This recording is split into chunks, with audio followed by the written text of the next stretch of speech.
Hello everyone, welcome back to my channel success mantra by Riddhi Chandra. तो आज हम करने वाले हैं वेस्टर्न पॉलिटिकल थॉट का एक बहुत ही इंपॉर्टेंट थिंकर प्लाटो। एंड जब भी हम प्लाटो को पढ़ते हैं तो हमें एक इंपॉर्टेंट चीज़ दिमाग में ये रखने की ज़रूरत है कि जितनी भी ग्रीक फिलोसफीज में हम देखते हैं उनका जो जेनेसिस या स्टार्टिंग पॉइंट है वेस्टर्न पॉलिटिकल थॉट का, वो हमें कहीं ना कहीं प्लाटो से देखने को मिलता है। एंड इसी के साथ साथ हम देखते हैं कि जो प्लाटो के आइडियाज हैं वो बहुत ज़्यादा न्यू नहीं है, बल्कि they are very very very old, ancient time के व्यूज हैं या उनके आइडियाज हैं। एंड उसी के साथ साथ हम देखते हैं कि जो प्लाटो के आइडियाज जितने हमें सिंपलिस्टिक लगते हैं उतने सिंपलिस्टिक एक्चुअली में वो नहीं है, ठीक है, बट थोड़े कॉन्सेप्चुअल है, थोड़े क्लियरिटी चाहिए। So let's begin today's session which will going to be a very interesting session for you all. Alright, तो प्लाटो को समझने से पहले हमें ये समझने की जरूरत है कि वो है कहाँ पे, क्योंकि as you know many theorist, और जैसे कि बहुत ज्यादा अभी हम देख रहे हैं कि जैसे कि डेरिडा हो गए, आपके क्विंटन स्किनर हो गए, वो लोग कहते हैं ना किसी भी थ्योरी को समझने से पहले हमें उसका टेक्स्ट और कॉन्टेक्स्ट जानने की जरूरत है। जैसे कि टेरेंस बॉल भी कहते हैं। तो उसी को व्यू को दिमाग में रखते हुए हम लोग आज का सेशन स्टार्ट करते हैं। तो प्लाटो को जब हम समझने की कोशिश करते हैं तो उनका जो टाइम पीरियड है वो बेसिकली बहुत पुराना time period you know. And उसी के साथ साथ हम देखते हैं वो एक एंशियंट ग्रीक फिलोसफर है, ठीक है। तो जब एंशियंट ग्रीक फिलोसफर है और उनका जो मेथड है, मेथोडोलॉजी है, जो उनके हमें उनके जो विचार में, उनके जो आइडियाज में हमें देखने को मिलते हैं उनके पॉलिटिकल थॉट में, वो बेसिकली एक डिडक्टिव लॉजिक का मेथड यूज करते हैं। नाउ द क्वेश्चन अराइजेस कि what do you mean by deductive logic. Deductive logic का बेसिकली मतलब ये होता है कि आपके पास एक मॉडल है, okay. So you have a model that you are creating a general, not a general but a particular model, okay, a specialised model, and that specialised model you are implementing everywhere. So it is what? It is basically universal to, it is basically particular to universal, that there is a particular thing that you are creating a model sort of thing, ठीक है। You are deducing things, you are creating a model according to your convenience and saying that this is the perfect model. That is a deductive logic, ठीक है। deductive logic को अगर हमें समझना है, that is from particular to general, ठीक है। अब आता है नेक्स्ट क्वेश्चन कि प्लाटो का आपको एक और चीज याद रखने की जरूरत है कि प्लाटो जो है वो अपने टीचर से बहुत ज्यादा प्रभावित थे, दैट वाज सोक्रेट्स, ठीक है। और सोक्रेट्स का जितना भी थ्योरीज आप पढ़ेंगे that is in the form of the dialogue, ठीक है। सोक्रेट्स का जितना भी थ्योरी है वो एक डायलॉग के फॉर्म में है जो यूज करते हैं डायलेक्टिक मेथड, ठीक है। उसी के साथ साथ हम देखते हैं जो प्लाटो है वो टीचर थे एरिस्टोटल के, ठीक है। और जो ये एरिस्टोटल है वो बेसिकली किसके टीचर हुए? ये हुए अलेक्जेंडर द ग्रेट के टीचर हुए, ठीक है। उसके बाद हमें एक चीज और ध्यान रखने की जरूरत यहाँ पे ये है कि उनकी जो एजुकेशन इंस्टीट्यूशन था उसका नाम एकेडमी था, ठीक है। अब हम देखते हैं कि जो प्लाटो को समझने से पहले उनके लाइफ में हम थोड़ा सा और डीप घुसते हैं। तो उनके लाइफ में जब हम देखते हैं तो हमें एक चीज ये मिलती है देखने को कि he was a critic of democracy, ठीक है। He was a hard dire critic of democracy. Democracy का क्रिटिक वो इसलिए करते थे क्योंकि जो उनके टीचर थे, उनके टीचर कौन हुए? सोक्रेट्स। जो उनके टीचर सोक्रेट्स थे उनको एक्चुअली वो एक बहुत बड़े सपोर्टर थे डेमोक्रेसी के।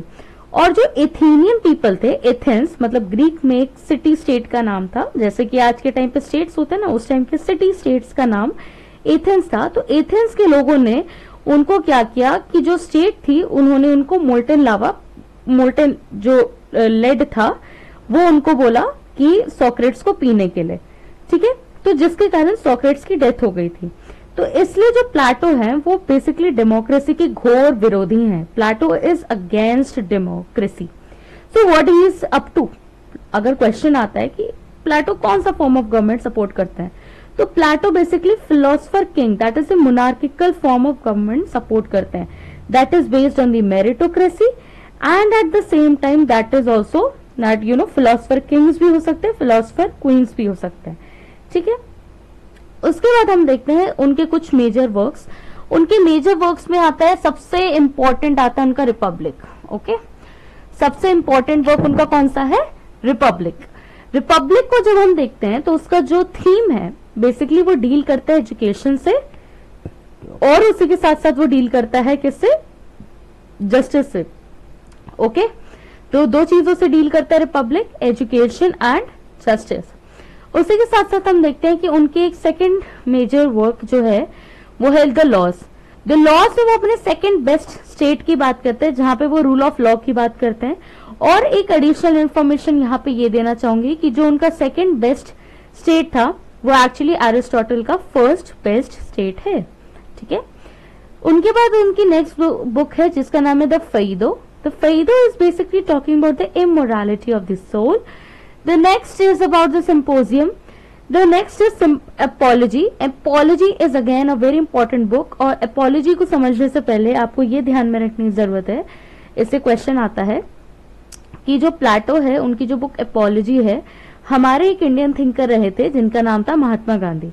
ठीक है, और गांधी जी ने प्लेटो की एपोलॉजी को बेसिकली ट्रांसलेट किया है सत्यवीर की कथा नाम की बुक में। ठीक है, तो ये आपका बहुत रिपीट होता है PYQs वगैरह में, अगर आप देखेंगे नेट में बहुत आता है। तो एपोलॉजी बेसिकली सॉक्रेट्स का डिफेंस स्पीच है। उसके बाद हम देखते हैं टिमायस। टिमायस की बात आता है क्रीटो। क्रीटो जो है बेसिकली वो बात करता है पॉलिटिकल ऑब्लिगेशन की एंड डिसोबीडियंस की। देन आता है चार्मिडीज, देन आता है स्टेट्समैन एंड देन आता है फिलिबस। अब हम देखते हैं प्लेटो को क्रिटिक करने वाले मेजर तीन थिंकर्स का हम नाम देखते हैं, जिनमें सबसे बड़े थिंकर आते हैं कार्ल पॉपर, जिन्होंने फॉल्सिफिकेशन की भी थ्योरी दी है, और जिन्होंने एक बुक लिखी है the open society and enemies in the 1940s and 50s, जिनमें वो तीन जो थिंकर है उनका घोर विरोध करते हैं, घोर क्रिटिसाइज, उनका बहुत ज्यादा क्रिटिसिज्म उनका करते हैं। वो जो तीन थिंकर है उसमें सबसे बड़े थिंकर हमारे प्लेटो है। प्लेटो के बाद आता है हीगल, और हीगल के बाद आते हैं कार्ल मार्क्स। ओके, उसके बाद हम देखते हैं दूसरे जो थिंकर हैं वो है RHS क्रॉसमैन, जिन्होंने लिखी है प्लेटो टुडे, और उसमें वो क्रिटिसाइज करते हैं प्लेटो को। तीसरी बड़ी बुक है उनका, तीसरे जो व्यक्ति हैं या तीसरे जो थिंकर जो प्लेटो को क्रिटिसाइज करते हैं वो है W. फाइट, जिन्होंने प्लेटोनिक लेजेंड नाम की एक बुक लिखी है। उसके बाद हम देखते हैं जो प्लेटो के सपोर्टर्स हैं उनमें एक सबसे बड़ा नाम आता है R.L. निटलशिप, जिन्होंने लिखा है lectures on Republic of Plato. दूसरे बड़े थिंकर है A.E. टेलर, जिन्होंने बुक लिखी है the man and his work. तीसरे बड़े थिंकर है अर्नेस्ट पाकर, जिन्होंने बुक लिखी है ग्रीक पॉलिटिकल थ्योरी की। ठीक है, अब हम देखते हैं प्लेटो के कुछ इंपॉर्टेंट कोट्स। उनके जो इंपॉर्टेंट कोट्स हैं उसमें सबसे बड़ा कोट आता है state is a individual writ large, और जो बाकी के दोनों कोट है justice and society prevails by tripartite division of society and soul, and the third one is knowledge is virtue and virtue is knowledge. ये जो दो आपके बाद वाले कोट्स है, इनको जब मैं डिस्कस कर रही होंगी मेन स्ट्रीम तब मैं उसमें आपको एक्सप्लेन करूंगी, पर उसके पहले let's understand what a state is individual writ large. अब ये जो स्टेटमेंट दिया है प्लेटो ने, या कोई भी वेस्टर्न पॉलिटिकल थॉट का थिंकर उठा लीजिए, ज्यादातर आपका जो बात है वो दो ही चीज पे आपका घूमेगा, एक है स्टेट और दूसरा है इंडिविजुअल। क्यों घूमेगा? क्योंकि जो वेस्टर्न पॉलिटिकल थॉट के थिंकर्स है वो दो ही चीज में अपनी थ्योरीज को घुमाते हैं। आप एंशियंट टाइम से लेके आप मिडीवल पे चले जाइए, वेस्टर्न में चले मतलब मॉडर्न में चले जाइए, किसी भी थ्योरी, किसी भी थिंकर, किसी भी थीम को उठाइए, सब में आपको स्टेट और इंडिविजुअल का बहुत एक कहते हैं ना एक हाईली रिलेशन आपको मिलने को देखने को मिलता है। तो ये जो स्टेट और इंडिविजुअल है, इसमें आपको ये समझने की जरूरत है कि state is individual writ large. यहाँ पे बेसिकली प्लेटो ये कहते हैं कि स्टेट जो है वो अबव है इंडिविजुअल्स के। ठीक है, जो स्टेट है वो अबव है इंडिविजुअल्स के लिए, बिकॉज क्योंकि जो स्टेट में जितने भी इंडिविजुअल्स हैं वो एक गुड लाइफ और एक कॉमन गुड के लिए रहते हैं साथ में और वो काम करते हैं। ठीक है, उसके बाद उनके कोर आइडियाज को हम थोड़ा भी रैपिडली देखते हैं। पहला वो जो उनका कोर आइडिया वो है थ्योरी ऑफ फॉर्म्स। दूसरा उनका जो कोर आइडिया वो बात करता है थ्योरी ऑफ जस्टिस की, जहां पे जस्टिस वो क्या बात करते हैं कि जस्टिस तभी एग्जिस्ट करेगा जब ट्राइपार्टाइट डिवीजन होगा सोसाइटी का एंड सोल का। तीसरा हम देखते हैं उनका जो थ्योरी ऑफ आइडियल स्टेट है, और आइडियल स्टेट बेसिकली हम देखते हैं क्या, जहां पे रूल किसका होगा, फिलोसफर किंग का, और उन्होंने फर्दर उसको डिवाइड किया on the basis of reason, temperance and appetite. ठीक है, ये देखिए रीजन, स्पिरिट, डिजायर, और the reason, spirit, temperance, that is okay. तो ये फ्लो चार्ट है जिसको मैं एक्सप्लेन करूंगी। उसके बाद हम देखते हैं उनका जो आइडिया ऑफ गुड है वो हम डिस्कस करेंगे, जहाँ पे वो intelligible and knowledge and visible world की बात करेंगे। Then we'll talk about the Plato का जो आइडिया है एजुकेशन पे, उनका एक बहुत इंपॉर्टेंट आइडिया है जहाँ पे हम देखते हैं communism of wives and property की, जहाँ पे वो बात करते हैं। तो ये सब हम अपने नेक्स्ट वीडियो लेक्चर में हम डिस्कस करेंगे। So till then, thank you so much for watching my video till the end, and if you guys have any doubt, any problem, you can surely drop in the comment section. I will surely try to reply to all those doubts. Thank you so much.